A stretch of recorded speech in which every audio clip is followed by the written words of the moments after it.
So hey guys, welcome back to a new video. तो आज का टॉपिक होने वाला है कि यूसीसी क्यों ज़रूरी है इंडिया के लिए।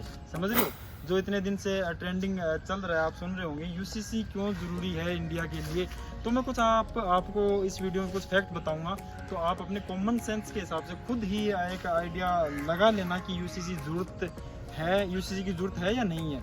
तो इसकी कुछ बात करते हैं यूसीसी की। मैंने एक पहली वीडियो बनाई कि यूसीसी क्या है, यूनिफॉर्म सिविल कोड क्या है। तो ये चीज़ मैंने आपको बता चुका हूँ। ये आर्टिकल 44 में इसका जिक्र किया गया है। तो इसमें बात करेंगे कि ज़रूरत क्यों है ये।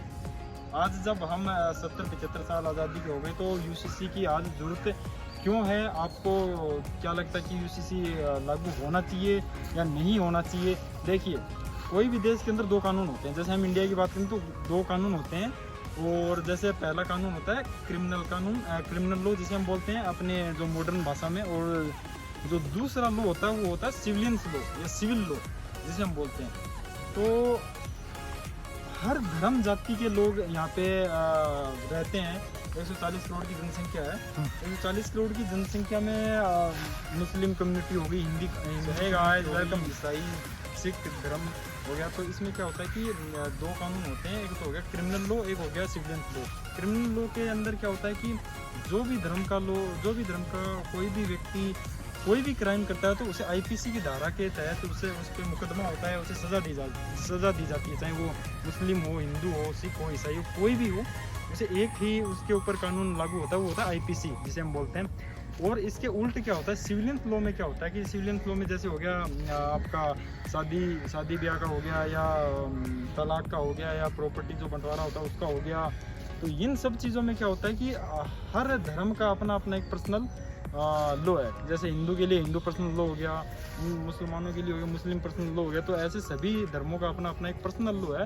वो उस हिसाब से अपना सिविलियंस लॉ पे वो चीज़ लागू होती है सिविलियंस पे।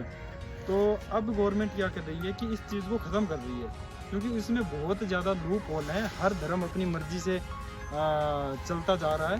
तो अगर हम देखें, अगर हम जैसे बात करें, जैसे मुस्लिम धर्म की बात करें, तो इसमें 4 शादियों की इजाज़त है। तो उनके पर्सनल लॉ के हिसाब से मतलब वो ये मानते हैं कि 4 शादियाँ एक इंसान कर सकता है। इसके आप इसको डीपली अगर पढ़ोगे, इस चीज़ को डीपली पढ़ोगे, तो इसमें बहुत ज़्यादा लूप होल है। क्योंकि इसमें जो मुस्लिम महिलाएं हैं उन्हें बहुत ज़्यादा कठिनाइयों का सामना करना पड़ता है जब उन्हें पता लगता है कि ऐसी चीज़ें उनके साथ हो रही हैं। अगर बात करें हिंदू धर्म में, तो हर धर्म के अंदर ऐसे लूप होल हैं जो कहीं ना कहीं अब टाइम आ गया है कि उन्हें ख़त्म करके उन पर एक यूसीसी लाया जाए। और अगर बात करें कि किन किन देशों में यूसीसी अभी चल रहा है, तो ज़्यादातर इस्लामिक कंट्री हैं। जैसे हो गया पाकिस्तान, बांग्लादेश, इजिप्ट हो गया, टर्की हो गया, मलेशिया हो गया, इंडोनेशिया हो गया, और आयरलैंड हो गया, इजिप्ट। इन सब देशों में ऑलरेडी यूसीसी चल रहा है। और आज जो इतना पावरफुल कंट्री है, वेल डेवलप्ड कंट्री है, अमेरिका की बात करें तो अमेरिका में ऑलरेडी यूसीसी चल रहा है। वहाँ पे यूनिफॉर्म सिविल कोड ऑलरेडी चल रहा है। तो क्यों ना भारत में भी ये लागू हो। अब आप खुद अपने आपके कॉमन सेंस पे डिपेंड करता है कि ये चीज़ इंडिया में लागू होनी चाहिए या नहीं होनी चाहिए। क्योंकि मुझे लगता है कि जहाँ तक अगर सब अपने पर्सनल लॉ के हिसाब से चलेंगे, तो कहीं ना कहीं हम बहुत ही कम स्पीड से प्रोग्रेस कर पाएंगे। अगर कोई भी फैमिली के अंदर 5 मेंबर हैं, तो 5 मेंबर अगर अपने अपने हिसाब से चलेंगे, तो वो चीज़ें थोड़ी सी मुझे लगता है पीछे रह जाएंगी, या उन पे लॉ या एक ही नियम उन पे लागू होगा, तो वो चीज़ें ज़्यादा प्रोग्रेसिव होंगी। और इनमें क्या है कि एक तो जो अलगाव की जो भावना होती है, जो धर्म को लेके जो अलगाव की भावना होती है, रीति रिवाजों को लेकर अलगाव की भावना होती है, वो चीज़ें इसके आने के बाद शायद ख़त्म होंगी। और एक एकीकरण और इंटीग्रेशन, सभी देशों में एकीकरण का, इंडिया के अंदर एकीकरण का मतलब धर्मों के अंदर एकीकरण आएगा, ऐसा मुझे लगता है यूसीसी के बाद।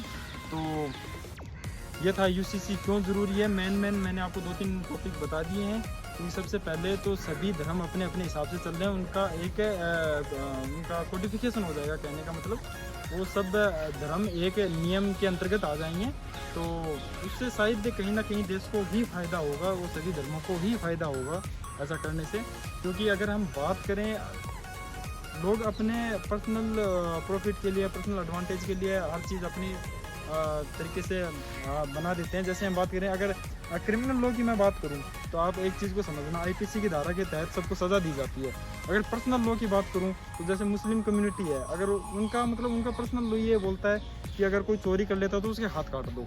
उनका पर्सनल लॉ ये बोलता है अगर कोई रेप कर देता है तो उसे जान से मार दो, या अगर कोई मतलब कहने का मतलब जो जिस तरीके से कोई भी क्राइम कर रहा है उसको उसी तरीके से सज़ा दी जाए। क्रिमिनल लॉ होता है व्यक्ति वर्सेस स्टेट, व्यक्ति वर्सेस गवर्नमेंट, व्यक्ति वर्सेस नेशन। और जो सिविलियन लॉ होता है वो होता है व्यक्ति वर्सेस व्यक्ति। तो कई आपको मैं इस्लामिक कंट्रियाँ जो कंट्रीज़ बता सकता हूँ जिसमें आपका ये पर्सनल लॉ वहाँ पे चलते हैं। वहाँ पे इतना बुरा हाल है, मैं आपको बताऊँ। पर्सनल लॉ में अगर किसी ने चोरी भी कर ली तो मतलब इस्लाम में ये होता है कि इनका जो मुस्लिम पर्सनल लॉ वो मतलब ये बोलता है कि उसके हाथ काट दिए जाएँ। तो अगर इस बात पे अगर हम बात करें इस टॉपिक पे, तो इस टॉपिक जब बात आती है कि कोई भी मुस्लिम व्यक्ति या कोई भी अलग धर्म का व्यक्ति कोई भी हाथ चोरी कर लेता है, तब उसके मुस्लिम पर्सनल लॉ के हिसाब से उसका हाथ काट देना चाहिए। लेकिन उस टाइम जो हमारी जो कम्युनिटी है, जो मुस्लिम कम्युनिटी ये बोलती है कि नहीं, इसे आईपीसी की धारा के तहत सज़ा मिलनी चाहिए, वहाँ पे होनी चाहिए आईपीसी की धारा। अगर बात करते हैं सिविलियंस मामले में तो वहाँ हम वहाँ बोलते हैं कि हमारा नहीं, हमें यूसीसी की ज़रूरत नहीं है। तो ये चीज़ें हैं, इसमें कई सारे लूप होल है। मैं किसी एक कम्युनिटी की बात नहीं करता, मैं सभी कम्युनिटी की बता रहा हूँ। जितने भी कम्युनिटी हैं, जितने भी रिलीजन इंडिया के अंदर हैं, सभी के लिए शायद ये बेहतर होगा यूसीसी। और ऐसा नहीं है कि पहली कोई कंट्री है इंडिया जो इसे लागू करने जा रही है, या ये बहुत से डेवलप्ड कंट्रियों में ऑलरेडी चलता हुआ आ रहा है। जैसे अमेरिका का मैंने अभी उदाहरण बताया, अमेरिका में ऑलरेडी यूसीसी चलता आ रहा है, कोई दिक्कत नहीं है वहाँ पे। तो ये सारी चीज़ें हैं। तो आप कमेंट करके बताइए ये सब चीज़ें। यूसीसी आपको क्या लगता है, यूसीसी लागू होना चाहिए या अभी इसे पोस्टपोन कर देना चाहिए या पहले हो जाना चाहिए था? क्योंकि सुप्रीम कोर्ट ने भी कई बार गवर्नमेंट को मेंशन किया है कि यूसीसी का अब टाइम आ गया है, यूसीसी को लागू होना चाहिए देश के अंदर।